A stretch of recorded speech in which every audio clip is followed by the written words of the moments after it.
లోక జనులైన వారులారా, మీ అందరికీ ఈ ఉదయకాలమున శుభోదయములు, శుభాశీస్సులు. దేవుడు మిమ్మలను, మీ కుటుంబ సభ్యులను ఆశీర్వదించాలని నిండు మనసుతో కోరుకుంటూ ఉన్నాను. దేవుడు మీ శరీరాలకు ఇచ్చిన నిద్ర అనే అవసరత గురించి ఈరోజు నేను మీకు చెప్పాలనుకున్నాను. నేను ఎందుకు ఇలాగ చెబుతున్నాను అంటే, మిమ్మల్ని సృష్టించిన సృష్టికర్తే నా దేవుడు నన్ను మీ కింద మీ పనివాడిగా ఎంచుకొని నాతో మాట్లాడుతూ ఉన్నాడు, మీ గురించి చెప్తూ ఉన్నాడు.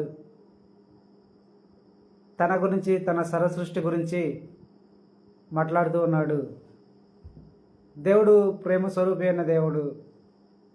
అందుకే దేవుడు మీ శరీరాలకు ఆకలి, దప్పిక, నిద్ర, ఖమం అనే అవసరతలను ఇచ్చాడు. ఆ అవసరతలలో ఒకటైన నిద్ర అనే అవసరత గురించి ఈరోజు నేను మీకు చెప్పాలనుకున్నాను. మీకు తెలియని కొన్ని రహస్యాలు, నిద్ర అనే అవసరత గురించి మీకు తెలియని నిజాలు, మీకు తెలియని విషయాలు చెప్పాలనుకొని ఇప్పుడు నేను మీకు చెప్తున్నాను.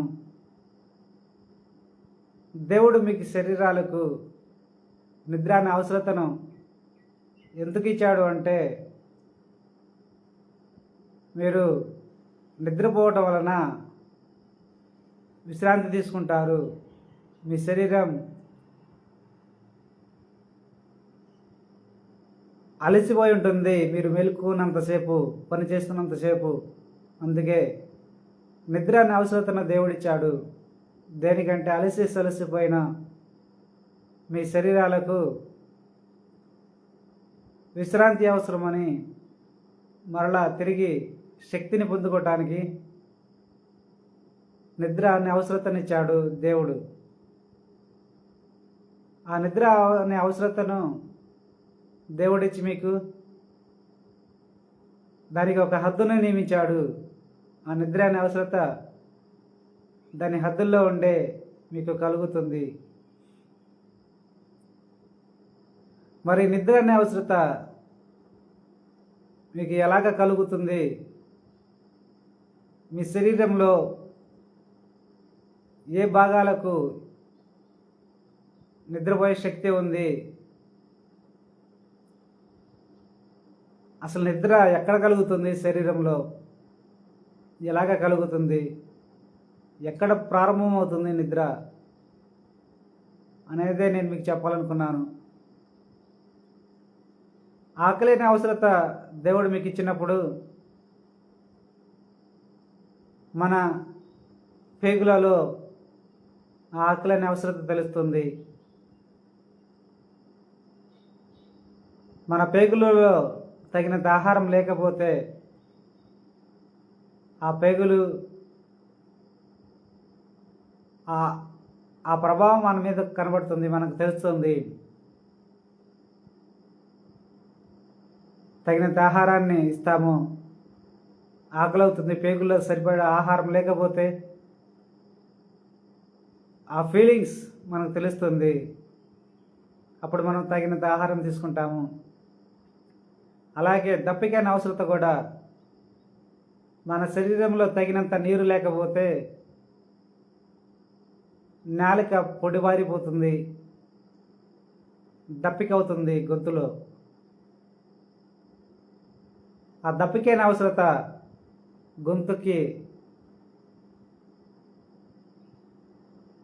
ఇచ్చాడు దేవుడు. ఆ ఎఫెక్ట్ నాలుక మీద పడుతుంది. అప్పుడే మనము దప్పిక అనే అవసరతను తీర్చుకుంటూ ఉంటాము. శరీరంలో తగినంత నీటిని ఇస్తూ ఉంటాము. నీరు శాతం తగ్గినప్పుడే దప్పిక అనే అవసరత కలుగుతుంది. మన గొంతుల్లో, మన నాలుక మీద ఆఫెక్ట్ పడుతుంది, ఆఫెక్ట్ తెలుస్తుంది. అప్పుడే మనం నీళ్లు తాగుతాము. మరి నిద్ర అనే అవసరత శరీరంలో ఎక్కడ కలుగుతుంది? కళ్ళక, మెదడుక అనేదే నేను మీకు చెప్పాలనుకొని మీకు చెప్తున్నాను. దేవుడు నిద్ర అనే అవసరతను మనం కళ్ళు మూసుకుంటాము, కానీ కళ్ళు వాటికి అవి నిద్రపోవు. మన మెదడిక అంటే మన మెదడుకు కూడా నిద్ర అనే అవసరత లేదు. ఎందుకంటే మెదడు కనుక నిద్రపోతే బాడీయే పనిచేయదు, బాడీ ఫంక్షన్ జరగదు. మెదడు ఎప్పుడు కూడా జీవిస్తూనే ఉంటుంది. మెదడు ఎందుకు జీవిస్తుందంటే మెదడులో దేవుడు జీవకణాలను ఊదాడు. ఆ జీవకణాలు ఉండటం వల్లనే మెదడు బ్రతికి ఉంటుంది. ఆ జీవకణాలు గనక లేకపోతే మెదడు చచ్చిపోతుంది. జీవకణాలు ఉండటం వల్లనే మెదడు బ్రతికి ఉంటుంది, కనుక 24 గంటలు బ్రతికే ఉంటుంది. 24 గంటలు మెలకుగానే ఉంటుంది మెదడు. మనిషి మెదడు, మెదడుకి నిద్ర అనే అవసరత ఉండదు. మరి నిద్ర అనే అవసరత మనిషికి ఎలాగ కలుగుతుంది మనకి అంటే, ఆ నిద్ర అనే అవసరతను దేవుడే కలగజేస్తాడు ప్రతి ఒక్కళ్ళకి. ఇది నిజం. శరీరంలో ఏ భాగానికి కూడా నిద్ర అనే అవసరత కలగదు.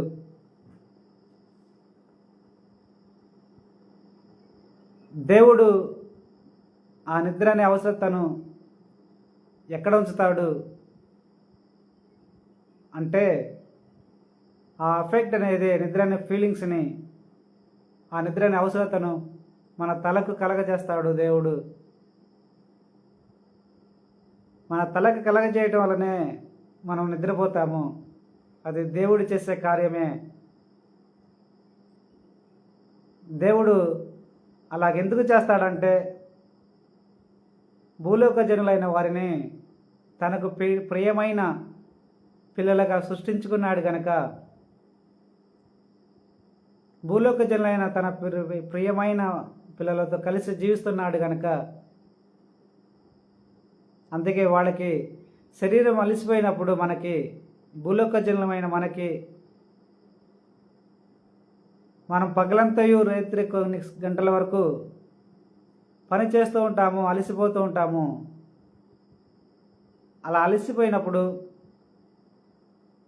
దేవుడు నిద్రను కలగజేస్తాడు. ఆ మహిమ, నిద్ర అనేది ఒక మహిమలాగా పంపుతాడు దేవుడు. దేవుడు కలగజేసేదే ప్రతి మనిషికి.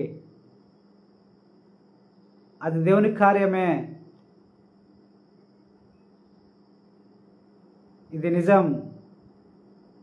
దేవుడు ఆదామును సృష్టించినప్పుడు, ఆదాము పక్కటెముకల నుండి స్త్రీని చేయటానికి దేవుడు ఆదాముకి గాఢ నిద్రను కలగజేశాడు. దేవుడు తన మహిమతో, తన అద్భుత శక్తితో ఆదాముకి గాఢ నిద్రను కలగజేశాడు. ఆదాము తనకై తాను గాఢ నిద్రలోకి వెళ్ళలేదు. అది దేవుని కార్యమే. ఆదాముకి గాఢ నిద్రను కలగజేసిన దేవుడే భూలోక జనులైన మనకు కూడా నిద్రను కలగజేస్తున్నాడు. అంతేగాని మన శరీరాలు వాటికి అవి నిద్రపోలేవు. మన శరీరాలు వాటికి అవి, మన మెదడు తనకై తాను నిద్రపోలేదు. నిద్రపోయే శక్తిని ఇవ్వలేదు మెదడుకి దేవుడు. మన కళ్ళు వాటికి అవి నిద్రపోయే శక్తిని దేవుడు ఇవ్వలేదు. ఆ నిద్ర అనే అవసరతను దేవుడు తల మీదనే ఉంచుతాడు. గాఢ నిద్రను కలగజేయడానికి తన అద్భుత శక్తిని, తన మహిమను, నిద్ర అనే అవసరతను మన తల మీదనే బలంగా ఉంచడం వలన మనం నిద్రపోతాము. ఇది నిజం. అందుకే మనుషులు నిద్రపోతూ ఉంటారు. నిద్రపోయినప్పుడు వాళ్ళ శరీరం విశ్రాంతి తీసుకుంటుంది. వాళ్ళు నూతన శక్తిని పొందుకుంటారు. నిద్ర నుంచి మెలకుగా ఉన్నప్పటి నుంచి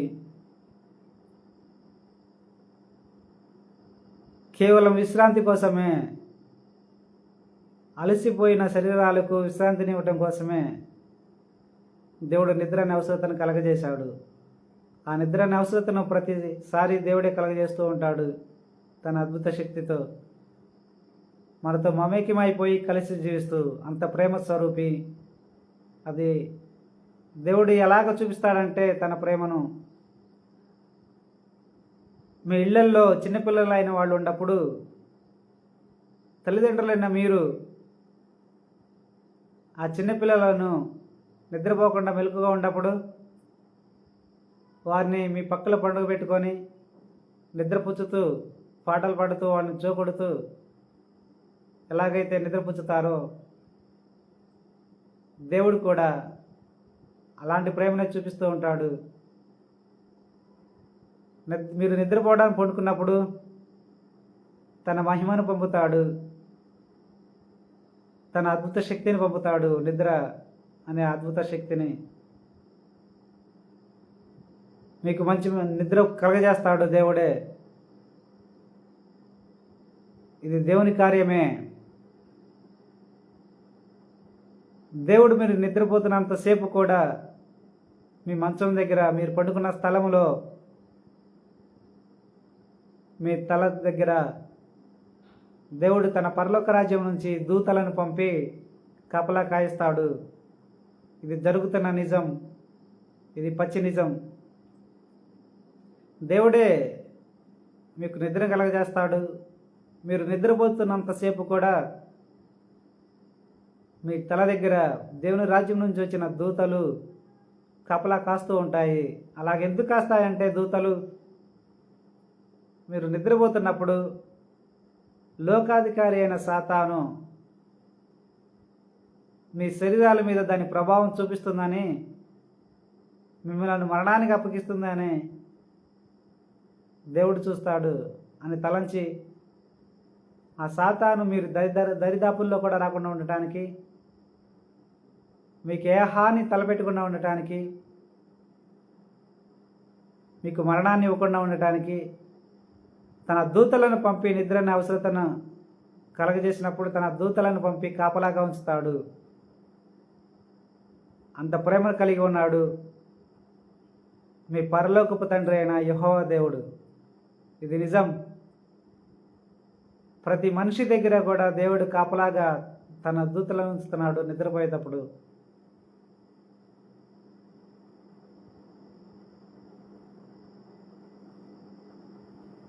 మరి నిద్రపోయేటప్పుడు దేవుడు ఇంకేం చేస్తాడంటే, మీరు పగలు జీవిస్తున్న కాలంలో, మెలకువగా ఉండి జీవిస్తున్న కాలంలో మీరు ప్రేమించే వారిని దేవుడు స్వప్నాల్లో చూపిస్తూ వారితో మాట్లాడిస్తూ ఉంటాడు. ఆ స్వప్నాలు ఎందుకు చూపిస్తాడంటే, దేవుడు మిమ్మల్ని ప్రేమించాడు గనక, దేవుడు తనకు ప్రియమైన పిల్లలుగా ప్రేమించాడు గనక, మీరు ప్రేమించే వారి రూపాలను స్వప్నాల్లో చూపిస్తూ, కళలలో చూపిస్తూ వారితో మాట్లాడిస్తూ ఉంటాడు. అది దేవుడు చూపించే కళలే. కళలు వాటికి అవి రావు. మీ మెదడు కూడా కళల గురించి, కళలను సృష్టించలేదు మీ మెదడు. అది ఎలాగంటే, ఇప్పుడు నేను నా చేతిని చూపిస్తే మీరు ఎలాగైతే నా చేతిని చూడగలుగుతారో, ఈ చేయి నా చేయి తనకైతే అని మీ కంటికి కనపడదు. కానీ నేను చూపిస్తేనే నా చేయి మీకు కానొస్తుంది. అలాగే కళలు అనేవి వాటికి అవి కనబడవు, ఎక్కడి నుంచే రావు. ఈ సృష్టిలో ఎక్కడి నుంచి కూడా కళలు రావు. కళలను చూపించేది దేవుడే, అంతేగాని మెదడు నుంచి వస్తాయి, మెదడు ఊహల నుంచి వస్తాయి అనేది నిజం కాదు. మెదడు తనకే తాను ఆలోచించే శక్తి లేదు. మెదడు కంటూ సొంత జ్ఞానం లేదు నిర్ణయాలు తీసుకోవడానికి. కళలు కంటానికి మెదడుకు సొంత జ్ఞానం లేదు, మీకు మాత్రమే జ్ఞానం ఉంది. మీరు జీవిస్తున్న కాలంలో దేవునికి ఇష్టం లేని కార్యాలు చేసినప్పుడు, పాప సంబంధమైన కార్యాలు చేసినప్పుడు దేవునికి కోపం వస్తుంది. ఆ కోపాన్ని ఎలాగ చూపిస్తాడు దేవుడు అంటే, అర్ధరాత్రి మీరు భయపడే రీతిగా కలలను చూపిస్తూ ఉంటాడు. దేనికంటే మీరు చేసిన పాపాలను మీరు గుర్తుపెట్టుకొని మళ్ళీ అలాంటి పాపాలు చేయకూడదనే దేవుడు తెలియపరుస్తూ ఉంటాడు. ఈ సంగతిని దేవుడే నాకు చెప్పాడు. ఏం చెప్పాడంటే, నా జనులైన వాళ్ళు నాకు వ్యతిరేకంగా జీవించినప్పుడు మరలా వాళ్ళు అలాగ పాపాలు చేయకుండా ఉండటానికి నేను వారికి అర్ధరాత్రి వారు భయపడే రీతిగా కళలను చూపిస్తాను. వాటి నిమిత్తం వారు తెలుసుకోవాలి, వారు చేసిన పాపాలను గుర్తు చేసుకొని మరలా రిపీట్ కాకుండా ఉండాలి. అందుకే నేను కళలను చూపిస్తాను, భయపడే కళలను అని దేవుడు చెప్పాడు. దేవుని ప్రజలైన వాళ్ళరా, నేను చెప్పే సంగతులన్నీ కూడా నా సొంత మాటలు కానే కాదు. మీ తండ్రి అయిన దేవుడు నాకేదైతే బయలుపరిచాడో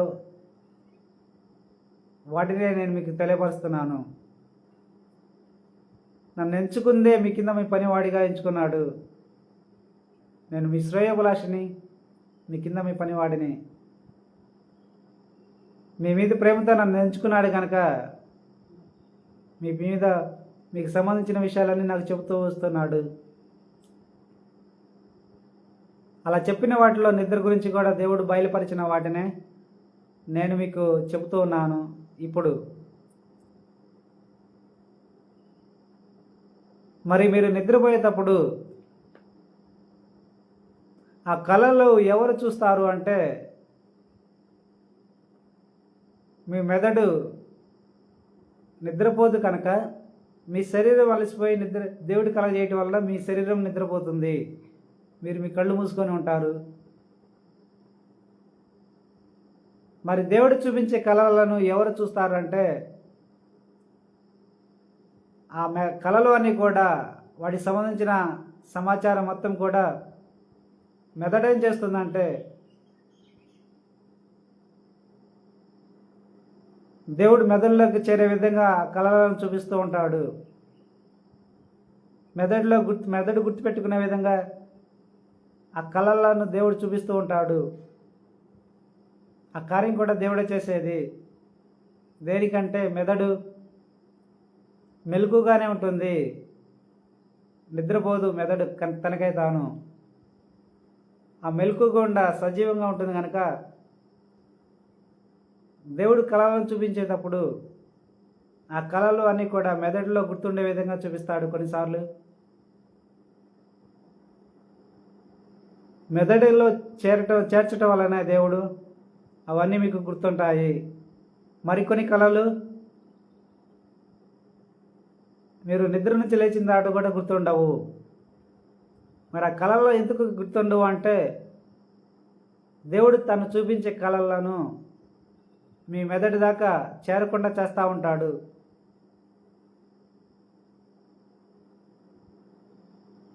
అలా గుర్తుండవు మరికొన్ని ఆల్మోస్ట్ ఎక్కువ శాతం దేవుడు మీకు చూపించే కళలన్నీ కూడా మీ మెదడుకు చేరే విధంగానే చూపిస్తూ ఉంటాడు. మీ మీద ప్రేమతోనే మెదడుకు చేరుతాయి కళలు అన్నీ కూడా. ఎందుకంటే మీరు నిద్రపోతున్నప్పుడు మీ మెదడు మెలకుగానే ఉంటుంది, మీ మెదడు అలసిపోదు, మీ మెదడు కంటే నిద్ర అనే అవసరం లేదు. ఇది నిజం.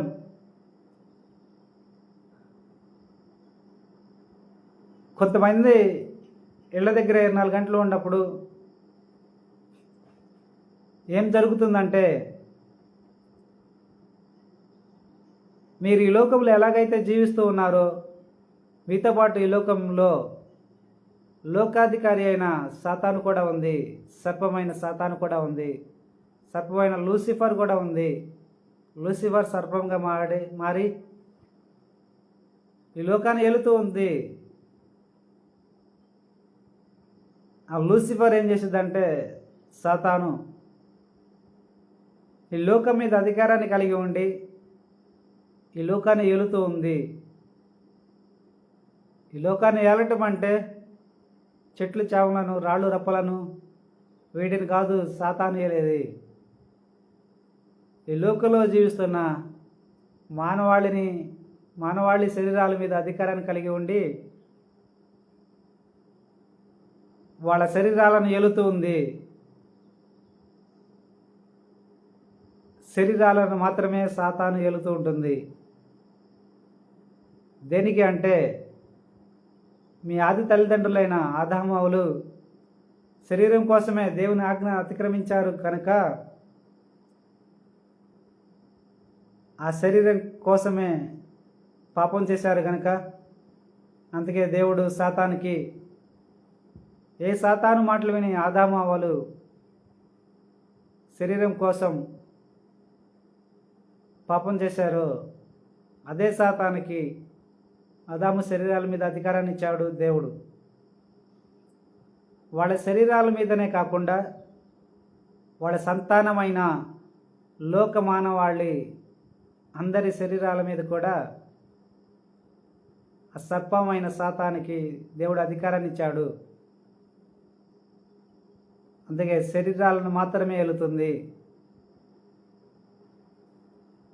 ఆ శరీరాలను ఎలాగ ఏలుతుంది అంటే, సాతాను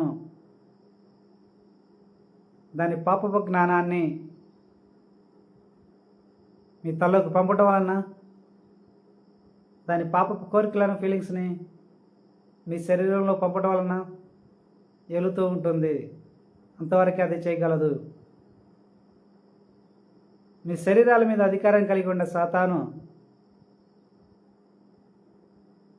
అదేం చేస్తుందంటే, కొంతమంది విషయంలో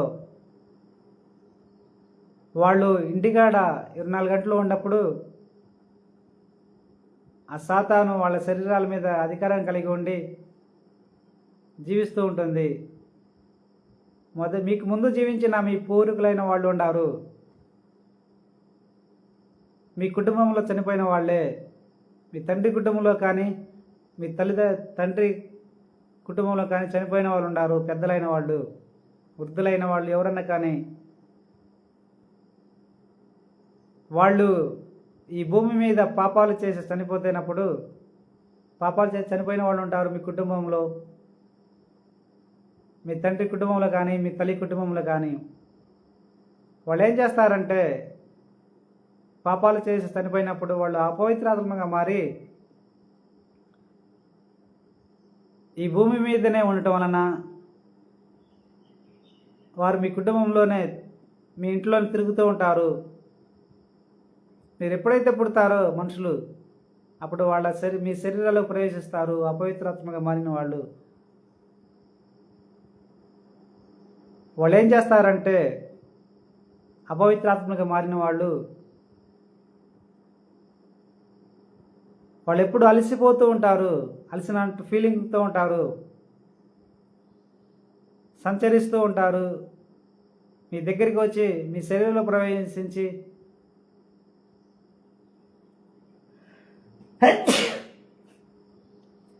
అలసిపోతూ ఉంటారు.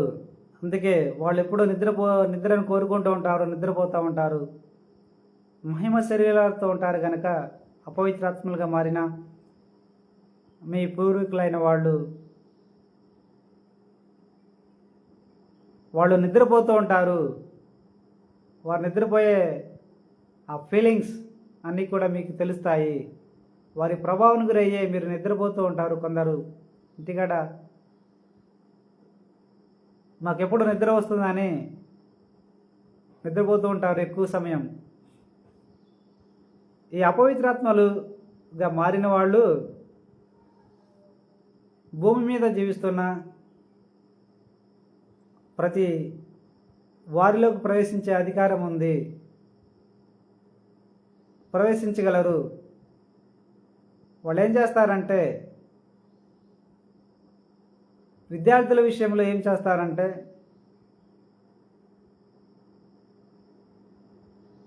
వాళ్ళు క్లాస్ రూమ్లో కూర్చొని పాఠాలు వింటూ ఉన్నప్పుడు ఆ విద్యార్థుల కుటుంబాలలో చనిపోయిన వారు, ఆ విద్యార్థులు పుట్టినప్పుడు వాళ్ళ శరీరంలోకి ప్రవేశించి వారు క్లాస్ రూమ్లో కూర్చొని పాఠాలు వింటూ ఉన్నప్పుడు మృతులైన వాళ్ళు ఏం చేస్తారంటే, ఆ క్లాస్ రూమ్లో కూర్చొని పాఠాలు వినటం ఇష్టం పడక నిద్రపోతూ ఉంటారు. వారి నిద్ర అనేది ఆ విద్యార్థుల శరీరాలకు తెలుస్తుంది. అప్పుడు ఆ విద్యార్థులు ఏమనుకుంటారంటే, కొంతమంది మేము క్లాస్ రూమ్లో కూర్చొని పాఠాలు వింటున్నప్పుడు మాకు నిద్ర వస్తుంది అని అనుకుంటూ ఉంటారు. అలాంటి విద్యార్థులతో ఇప్పుడు నేను మాట్లాడుతున్నాను. విద్యార్థులైన వాళ్ళరా, మీ శరీరం తనకై తాను నిద్రపోదు. మీరు క్లాస్ రూమ్లో కూర్చొని పాఠాలు వింటున్నప్పుడు, మీరు చదువుకునేటప్పుడు.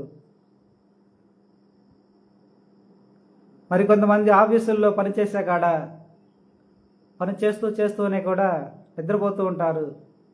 వారి విషయంలో కూడా అదే జరుగుతుంది.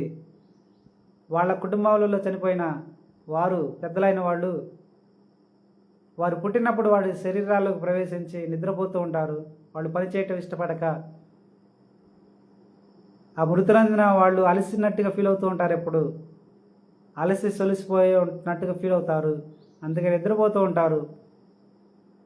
వారు నిద్రపోయేది బలంగా ఉండేది కనుక ఆ బలమైన నిద్ర అనేది వాళ్ళ శరీరాలకు కలుగుతుంది కనుక అప్పుడు ఆ ఉద్యోగాలు చేసేవాళ్ళు, ఆఫీసులో పనిచేసేవాళ్ళు వర్క్ చేసేటప్పుడు నిద్రపోతూ ఉంటారు. ఈ భూమి మీద మనుషులైన వాళ్ళు రాత్రి కాలంలో కానీ పగల కానీ నిద్రపోవటానికే పండుకున్నప్పుడు కొంతమందికి పండుకున్న వెంటనే నిద్ర రాదు. వాళ్ళకి ఎందుకు నిద్ర రాదు అంటే, వాళ్ళ శరీరాలలో, వాళ్ళ కుటుంబాలలో చనిపోయిన పెద్దలైన వాళ్ళు ఉంటారు. వాళ్ళు పుట్టినప్పుడే వాళ్ళు వచ్చి వాళ్ళు మెలకుగా ఉండి వాళ్ళ జీవితానికి సంబంధించిన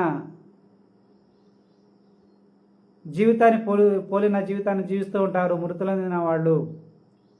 ఇప్పుడు విద్యార్థులైతే వారి శరీరాల్లో ఉన్న మృతులైన వాళ్ళు, వారి కుటుంబాలు చనిపోయిన వాళ్ళు విద్యార్థుల్లాగానే జీవిస్తారు. ఉద్యోగాలు చేసుకునే వాళ్ళైతే ఆ మృతులైన వాళ్ళు కూడా ఉద్యోగాలు చేసుకునే వాళ్ళలాగే జీవిస్తారు. నరుల జీవితాన్ని పోలిన జీవితాన్ని జీవిస్తూ ఉంటారు. మీరు ఏ జీవితాన్ని అయితే జీవిస్తూ ఉంటారో, మీ కుటుంబాలలో చనిపోయిన వాళ్ళు కూడా మీ శరీరంలో ప్రవేశించి అదే జీవితాన్ని పోలిన జీవితాన్ని జీవిస్తూ ఉంటారు. అంటే మీ జీవితం ఎలా ఉంటుందో అదే జీవితాన్ని వాళ్ళు జీవిస్తారు. మీరు నిద్రపోవడానికి పనుకున్నప్పుడు వాళ్ళు మెలకుగా ఉండి మీ జీవితానికి సంబంధించిన ఆలోచనలన్నీ ఆలోచిస్తూ ఉంటారు. మీకు వచ్చే కష్టాలను, బాధలను అన్నిటినీ తమవిగా అనుకొని ఎక్కువగా బాధపడుతూ ఉంటారు. మీ జీవితంలో కలుగు సంతోషాలు, సుఖ సంతోషాల గురించి గుర్తు చేసుకుంటూ ఆనందిస్తూ ఉంటారు. మృతి చెందిన వాళ్ళు వారు మెలకుగా ఉండే పోకపోవటం వల్లనే, ఇవన్నీ గుర్తు చేసుకోవటం వల్లనే మీరు పనుకున్నప్పుడు వెంటనే నిద్రపోకుండా, మాకు నిద్ర రావటం లేదు, మేము 12-1 గంట దాకా, ఒకవేళ రాత్రి 9ంటికి నిద్రపోవడానికి పనుకుంటే 12-1 గంట దాకా మీరు వెలుగుగా ఉండి అనేక ఆలోచనలు వింటున్నారంటే అవన్నీ కూడా మృతి చెందిన వాళ్ళే మెలకుగా ఉండేంతసేపు మీ జీవితంలో వచ్చే కష్టాల గురించి, బాధల గురించి ఆలోచిస్తూ ఉంటారు, గుర్తు చేసుకుంటూ ఉంటారు, ఎక్కువగా బాధపడుతూ ఉంటారు వాళ్ళ మానసిక రోగంతో. మీ జీవితంలో జరిగే హ్యాపీగా ఉండే సందర్భాలను గుర్తు చేసుకుంటూ ఉంటారు. రాత్రి కాలంలో మీరు నిద్రపోవడానికి పడుకున్నప్పుడు, పగలు నిద్రపోవడానికి పడుకున్నప్పుడు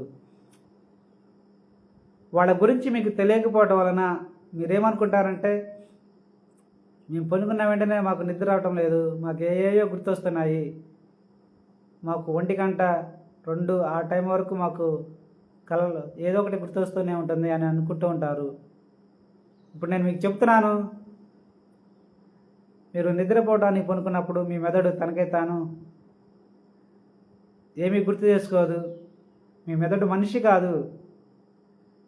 మీ జీవితంలో జరిగే వాటన్నిటిని గురించి ఆలోచించడానికి మనిషి కాదు. మీరు మనుషులు. మీరు ఆలోచించాలి మీ మెదడును ఉపయోగించుకుంటూ. మీరు మీ తల వినే ఆలోచనలన్నీ కూడా మీ కుటుంబాలలో చనిపోయిన మీ పూర్వీకులైన వారివే. మీ జీవితాన్ని జీవిస్తూ వాటన్నిటిని గుర్తు చేసుకుంటూ బాధపడుతూ ఉంటారు. వాళ్ళు మెలకుగా ఉండటం వల్లనే మీరు రాత్రి కాలంలో 1 గంట 2 గంటలైనా కూడా నిద్రపోకుండా అంతే ఉంటారు. వాళ్ళు ఎప్పుడైతే నిద్రపోతారో అప్పుడు మీరు నిద్రపోతారు. ఇదే జరుగుతుంది. దేవుని ప్రజలైన వాళ్ళరా, లోకజనులైన వాళ్ళరా, మీ కుటుంబాలలో మృతి చెందిన వాళ్ళ నిమిత్తం బాధపడాల్సిన అవసరం లేదు. ఎందుకంటే వాళ్ళు మీ పూర్వీకులైన వాళ్ళే. మీ తండ్రి కుటుంబంలో ఉండేవారు కావచ్చు, మీ తల్లి కుటుంబంలో ఉండేవారు కావచ్చు. వాళ్ళు పాపాలు చేసి చనిపోవడం వలన వారిని దేవుడు ఇక్కడనే ఉంచాడు. వారు ఇక్కడ ఉండటం వలన మీరు పుట్టినప్పుడు వాళ్ళు మీ శరీరంలో ప్రవేశించారు. మీ జీవితాన్ని జీవిస్తూ ఉంటారు. మీకు వచ్చే కష్టాలు, బాధల గురించి ఎక్కువగా ఫీల్ అవుతూ ఉంటారు. మీకు వచ్చే సంతోషాల గురించి ఎక్కువగా ఫీల్ అవుతూ ఉంటారు. ఎమోషన్స్ ఎక్కువ మృతి చెందిన వాళ్ళకి, కోపోద్రేకాలు ఎక్కువ, ఈర్ష్య దోషాలు ఎక్కువగా. వారి నిమిత్తం బాధపడాల్సిన అవసరం లేదు. వాళ్ళు మానసిక రోగులుగానే ఉన్నారు. మీరు రాత్రికాలంలో పడుకున్న వెంటనే నిద్రపోవడానికి మీరేం చేయాలంటే,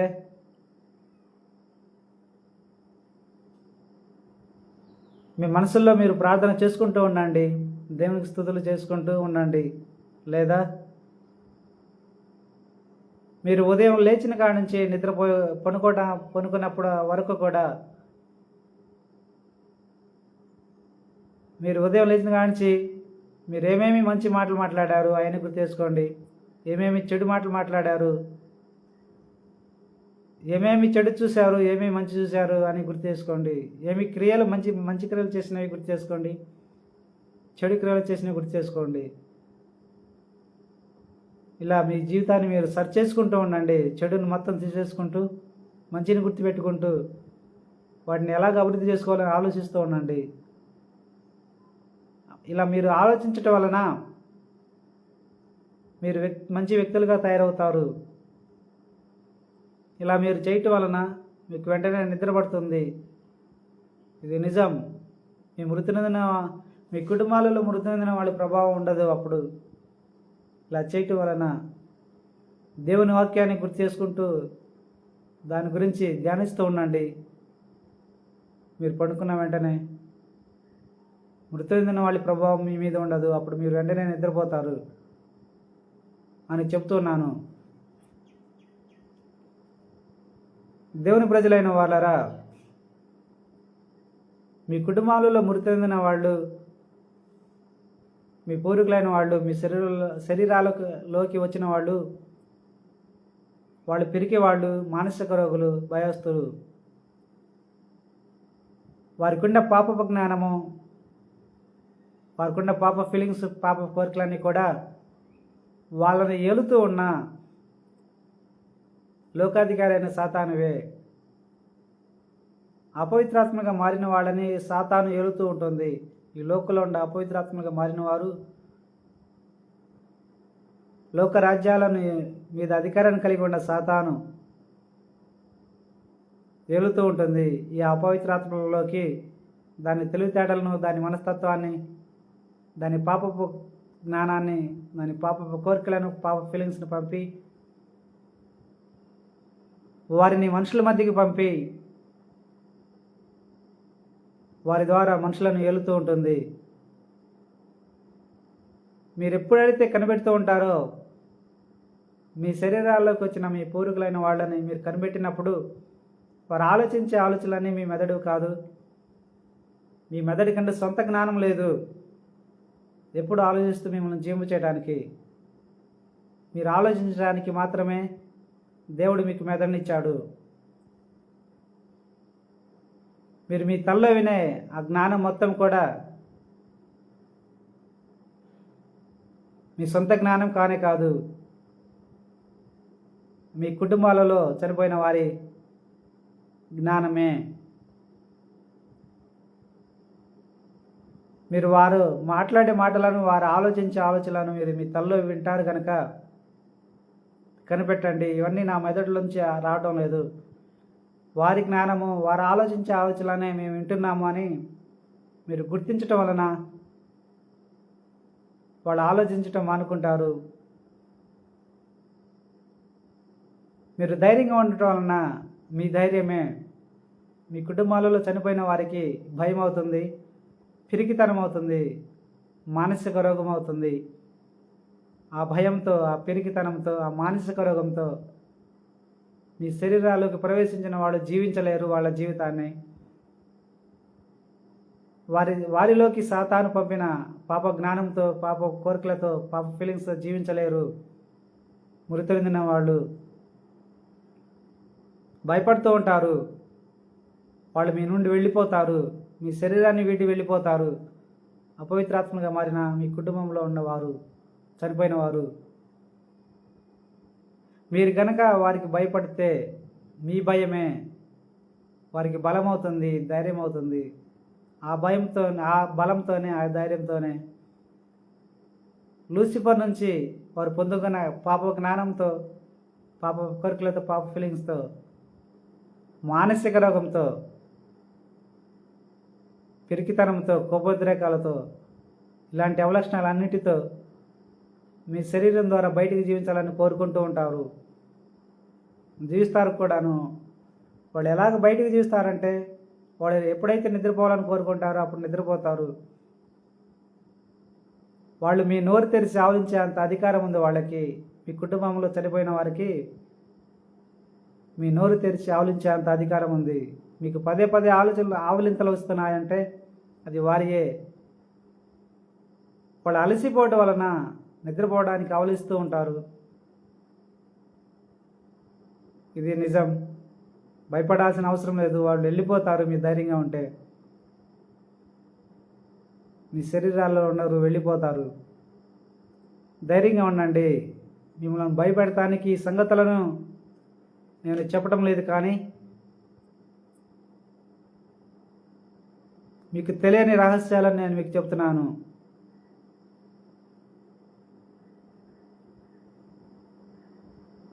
ఇవన్నీ నిజాలే. దేవుడు నాకు ఏదైతే బయలుపరిచాడో వాటినే నేను మీకు చెప్తున్నాను. నన్ను నమ్మండి, ధైర్యంగా ఉండండి. వారి ఆలోచనలను, వారి పాప జ్ఞానం కనిపెట్టండి, పాప కోరికలను కనిపెట్టండి. మీ శరీరంలో ఉండి అవి కోరికిన వాటన్నిటిని కనిపెట్టండి. వాటి అనుసారంగా జీవించమాకండి.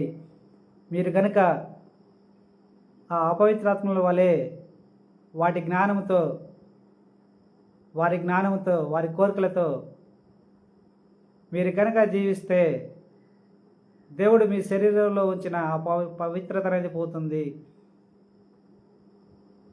మీరు అపవిత్రులవుతారు పాపం చేస్తే. దేవుడు చేతుల్లో మిమ్మల్ని సృష్టించాడు కనుక దేవుని చేతుల్లో నుండి పరిశుద్ధత అనేది మీ శరీరంలో ఉంది. ఆ పరిశుద్ధత ఎంతో విలువైనది, ఎంతో గొప్పది. ఈ లోకంలో ఉండ సమస్తమైన వాటికంటే కూడా ఆ పరిశుద్ధత ఉన్నంత వరకు మీకు విలువ దేవుని ముందు. మీరు మీ శరీరాల్లోకి ప్రవేశించిన అపవిత్రాత్మగా మారిన వారి పాప కోరికలతో, పాప ఫీలింగ్స్తో మీరు జీవిస్తే, పాప జ్ఞానంతో మీరు కూడా అపవిత్రులు అవుతారు. మీరు అపవిత్రులుగా మారితే దేవుని ముందు మీకు విలువ ఉండదు. ఇంకా మీరు చనిపోయిన తర్వాత మీరు కూడా అపవిత్రాత్మలుగా మారుతారు. అపవిత్రాత్మలుగా మారితే మీరు మీ శరీరాన్ని పూడ్చిపెట్టిన సమాధుల మధ్యకి వెళ్ళి అక్కడ మీ సమాధి దగ్గరే సమాధి మీదనే పడుకుంటూ ఉంటారు. మీ శరీరం మీద ప్రేమ చావక, ఇంకా మీ కుటుంబ సభ్యులైన వాళ్ళు గుర్తు వచ్చి మీ కుటుంబ సభ్యుల్లోకి దగ్గరికి వచ్చి, అప్పుడు మీరు వచ్చినప్పుడు శిశువులు పుడితే మీ కుటుంబంలో వారిలోకి ప్రవేశిస్తారు, లేదా మీ కుటుంబంలో మీకు నచ్చిన వారిలోకి ప్రవేశిస్తారు. ఇలాగ జరుగుతుంది. మరి కొందరు అపవిత్రాత్మగా మారిన వాళ్ళు ఏం చేస్తారంటే, బయట మనుషులు వీధులు ఏమిటి తిరుగుతున్నప్పుడు ఆ అపవిత్రాత్మలు అయిన వాళ్ళు సమాధులను వీడి మనుషుల మధ్య వచ్చి వీధులు ఏమిటి తిరుగుతున్నప్పుడు వారికి నచ్చిన వారిని ఎంచుకొని వారిలో ప్రవేశిస్తారు. మీరు కూడా అదే జీవితాన్ని జీవించాల్సి వస్తుంది. మీరు గనక పాపం చేస్తే. అందుకే మీరు పాపాలు చేయమాకండి. మీ శరీరంలో మీ తల్లో మీరు వినే పాప జ్ఞానం మొత్తం కూడా అపవిత్రాత్మలదే, మీ కుటుంబంలో చనిపోయిన వారిదే. మీ శరీరంలో కలిగే పాప కోరికల ఫీలింగ్స్ అన్నీ కూడా అపవిత్రాత్మలవే, మీ శరీరాన్ని కానే కాదు. మీ శరీరంలో ఉన్న పరిశుద్ధతను గుర్తించండి, దానిని కాపాడుకుంటూ ఉండండి. మీరు భయపడమాకండి అపవిత్రాత్మలకు, మీ కుటుంబంలో చనిపోయిన మృతులందిన వాళ్లకు. మీ ధైర్యమే వారికి పెరిగితనం అవుతుంది. మీ ధైర్యమే వాళ్ళకి బలహీనత అవుతుంది. మీ ధైర్యమే వాళ్ళకి మానసిక రోగం అవుతుంది. కనుక ధైర్యంగా ఉండి వారి కోరికల అనుసారంగా, వాళ్ళు పాప జ్ఞానం అనుసారంగా జీవించమాకండి, దేవుని చిత్తానుసారంగా జీవించండి అని చెబుతూ ఎంతటితో ముగిస్తున్నాను. మిమ్మల్ని భయపెడతానికి అది సంగతులు చెప్తుంది. మీకు తెలియని రహస్యాలని నేను మీకు చెప్తున్నాను. దేవుడు మిమ్మలను, మీ కుటుంబ సభ్యులను ఆశీర్వదించాలని నిండు మనసుతో కోరుకుంటూ ఇంతటితో ముగిస్తున్నాను. ఆమేన్, ఆమేన్, ఆమేన్.